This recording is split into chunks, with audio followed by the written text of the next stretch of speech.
Sanibonani guys, igama uNqobile Nibuthele Mazibela eNimbango mhla ka-10 September. UThumeka-ke guys bekade sahlola nje amanxeba kaHlathi ukuthi ngabe ayaphola yini ebusweni. Uze wasondeza-ke isandla sakhe wabamba isilevu.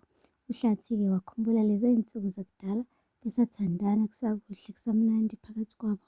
Kodwa-ke waphinde wayikhuza uThumeka, washo ukuthi hhayi uyaphola. Kuthe kusanjalo nje uHlathi wabona ukuthi ngcono athathe ithuba athi ukukhuluma naye-ke manje uThumeka ambonge ngokuba nenhliziyo enhle. Ushilo ukuthi eyi ndiyabulela, eyi unesineke kumina. Hawu, waze wangikhombisa ububele kodwa mina ngibe ngakwenza izinto ezibuhlungu. Hhayi uxolo kaloku. Hhayi-ke guys, uThumeka wathi akukho nto, ngiyakusiza nje kwaphela. Kuthe kusanjalo kwaba ngingena i-phone call evela ku-Brother Justice, leli soka phela elisha elizama ukushela uThumeka. Umane wanyanya same time uHlathi. Waqhubeka-ke naye uThumeka lokhu ehleka into engahlekisi, esho ukuthi hawu Brother Justice, lunga nje, take your time, nami angakaqedi ngisho ukugqoka apha. Oh, uzongilanda? Awu ngiyabonga, ndiyabulela. Kubonakala nje ukuthi ucinanisa uHlathi nje, hhayi ngoba nakhu happy ukuthi ufonile uBrother Justice. UBrother Justice-ke guys ugcine efikile laphaya emzini phela kaHlathi ezolanda uThumeka. Ngesikhathi uThumeka esasekamereni bake bathatha ithuba bathi ukumbuza ukuthi uhloseni vele ngaye-ke uThumeka. Umane waqamba amanga ubhuti wathi nje hhayi thina singabangani, akukho okutheni, kanti unamanga uyayithandela nje uThumeka, kuyikona ukuthi okwamanje bengakabi naso isibindi sokuthi amtshele ey'nhlamvini zamehlo ukuthi uyamthanda. Hhayi-ke guys, ubuzile-ke umfowabo kaHlathi ukuthi ucabangani ngokuthi uHlathi uzoshada amaduzane. Washo wathi hheyi akukho nto engiyicabangayo, futhi mekuwukuthi uyashada kuyobe uyashada phela, angihlangene mina. Kubonakala kodwa ubhuti ukuthi ukhuluma enye into kodwa inhliziyo yona ikwenye indawo. Hhayi-ke guys, ushilo umfowabo kaHlathi ukuthi heyi yazi phela use-free uThumeka, usengenza noma yini, kahle kahle u-single. Yingakho nje eza kwi-date njalo nomfana lo. Kwabonakala bandla Nkosi yami ukuthi uHlathi iyamhlaba le nto le, kodwa still uqinisa ikhanda. Hhayi-ke guys, naye-ke uJustice akayibekile phansi. Ube nje ukubuya emsebenzini ezoletha phela nangoThumeka emphathele ney'mpahla. Wagcina ehlambulukile-ke ubhuti, wakhipha okungaphakathi. Washo ukuthi eyi bengilokhu ngikubuka mani, ngikujonga ubhizi noHlathi. Ndisho kaloku ukuba uthi ngiyakuphazamisa ngoba unomyeni wakho. Kodwa-ke emva kwale nto ayenzile ngike ngahlala phansi ngazibuza ukuthi ngenze njani. Ngimtshele yini uThumeka ukuthi ngizizwa kanjani ngaye, njengoba nje engakaphuli nasenhliziyweni, uzokwazi ukuvulela mina inhliziyo, angifake ngaphakathi, angenze owakhe. Wamane nje uThumeka wadideka, wathi kahle kahle lana ngizama ukutsho ukuthi bengicela uyikhiphe nami, sithi kushawa umoya kusasa. Hhayi cha, asiyikhiphe njengabantu abasebenza ndawonye, kodwa-ke siyikhipha njengabantu abanjengendoda nomfazi. Hhayi-ke guys, uThumeka umane washaqeka memuzwa nje uJustice ekhuluma kanje, kodwa-ke ibisikhulumile indoda-ke. Bese kusele kona ukuthi ngabe uyavuma yini ukuya kuleyo date noma cha, ngabe uyamkhipha noma uyamfaka yini uBrother Justice. Guys, sizothola ngosuku olulandelayo ukuthi igcine iza le nkomo. Akuphele-ke lapho guys, uThumeka-ke kuthe nje kusanjalo-ke sacabanga ukuthi ngabe uzohamba yini aye kule date le noJustice. Ngapha uZoleka bekade evakashele umfowabo emsebenzini phela lapha eKhosela Tech.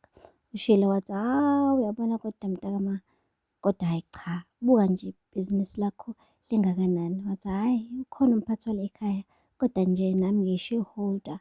Wathi awuzwa-ke, bengitshilo kaloku ukuthi le ncukuthu le ewuHlathi akumelanga athole ngisho isenti ey'malini zakho. Sebenza nzima kabi kanti ungakhathazeki, ngikhona mina, ngizokuvikela ngayo yonke indlela ukuthi le ncukuthu ingatholi ngisho isenti nje emalini yakho. Hhayi, ajabule-ke uZoleka, abonge futhi ngokuba khona kwakhe uLukhanyo ngoba phela kuningi kakhulu esemenzele kona. Hawu, bekade ephefumula ngenxa yobuntombo, kodwa manje kuyabonakala ukuthi sekaphefumuleka ngoba uHlathi usethe ukudeda endleleni yakhe. Hhayi, kuthe kusanjalo nje washo-ke kuLukhanya ukuthi cha, mina kudala nje mtaka mama ngabona ukuthi akakufanele uHlathi, kuyikona ukuthi ngangike ngikutshele ngoba wawumthanda. Wathi utsho nje, kodwa yikhona neyodwa indoda vele yayike yangifanela la kuwena. Wathi hhayi cha, mina ngikufisela nje ukuba ube nendoda ekwaziyo ukuthi iphathe amabhizinisi ey'mele, indoda nje ezokuhlonipha nengeke izithuswe umsebenzi omkhulu owenzayo. Kanti usho konke lokho nje kuqhamuka uLazarus ngemuva kwakhe. Hhayi, umane waphazamisa kuLazarus kanjalo, kodwa-ke into ayenzile uZoleka umane wathatha i-opportunity wam-introduce-a, hhayi bo, wa-introduce-a uLukhanya kuLazarus kanye noLazarus kuLukhanya. Kubonakala nje ukuthi manje sengathi uzama ukuhlanganisa abantu, ubenza babe umndeni ngoba vele in future uma kuwukuthi uLazarus ugcine eshadile naye uZoleka, hhayi kuyobe kuwusibara ongaconsi phansi uLukhanya. Ke guys, kube nama-handshake, hhayi waqhubeka-ke washo uLazarus ukuthi angisiyena nje ubhosi wakhe, kodwa-ke ngiyamkhathalela kakhulu uZoleka ngendlela engaphezu kokuba ibhosi yakhe. Kubonakala nje ukuthi uzama ukumtshela ukuthi yena noZoleka bayathandana.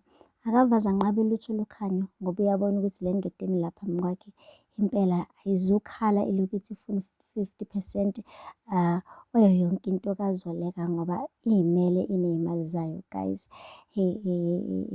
uHlathi ngampela uke wayona inhliziyo kaLukhanya, wakhombisa ukungabi yindoda kuLukhanya ngokuthi athi ufuna imali kuZoleka. Yingakho-ke sekuncamela khona ukuthi aqhubeke uZoleka nempilo yakhe ehambe noLazarus ngoba at least uLazarus angeke amnikeze i-headache ne-heartache ethi ufuna imali kadadewabo. Utheni esehambile kuLukhanya, uZoleka wamtshela-ke ukuthi yeyi we-Lazarus phela uHlathi ufuna u-50% wayo yonke into enginayo, so ngilinda ummeli la uzokwazi ukuthi angilwele. Wamane wathi uLazarus yeyi akanamahloni, indoda yonke ephelele ifuna imali kumuntu wesifazane. Hheyi, wamane wathatha ifoni call-ke uZoleka, kodwa kubonakala nje ukuthi uLazarus yasho ukuthi oh my gosh, ngampela how did this happen ukuthi such a beautiful woman I-end up nendoda efana njengoHlathi ekhangezayo to a woman. But anyway guys, akupheli lapho-ke. uHlathi-ke uke wamane wakhipha isibhongo sonke kumawethu. Umawethu uhambile waya phela kuyena uHlathi eyobika kuyena ukuthi uthanda indodakazi yakhe uQhawe. Umane nje wamtshela kahle nje wathi wena umfanele umntanami, asoze ngakwamukela, yiba indoda ubese nje uyaphuma uphele empilweni yendodakazi yami, ngiyaxolisa Qhawe, kodwa bandla hhayi, iqiniso limi la, akakufanele lo mfana futhi into azoyenza nje uzokuphoxa empilweni. Hhayi, waqeda wasuka wahamba. Hhayi bandla, angifuni ukuqamba amanga, uqinisile bandla uHlathi. Umawethu akamfanele nhlobo uQhawe. Hhayi, lokhu abekade ekwenza hhayi ngoba nakhu ekwenziswa ukuthi naye uney'nkinga ezimi ngenhla, kodwa bekade ekwenza as a good father. Uyabona vele ukuthi ikusasa likaQhawe nomawethu lifiphele guys, alicacile. And uma kuwukuthi-ke ngampela uQhawe uyalutheka uzogcina ekhala, it will end in tears. Uma kuwukuthi uyaphoqa uQhawe, uthanda umawethu ngenkani. Guys, aphela lapho-ke amazwibela namhlanje. Ningakhohlwa ukusubscribe and like and comment. Until next time, bye. Sanibonani guys, igama uNqobile niphathela amazwibela eNimbanga mhla ka-10 September. UThumeka-ke guys bekade sahlola nje amanxeba kaHlathi ukuthi ngabe ayaphola yini ebusweni, uze wasondeza-ke isandla sakhe wabambisa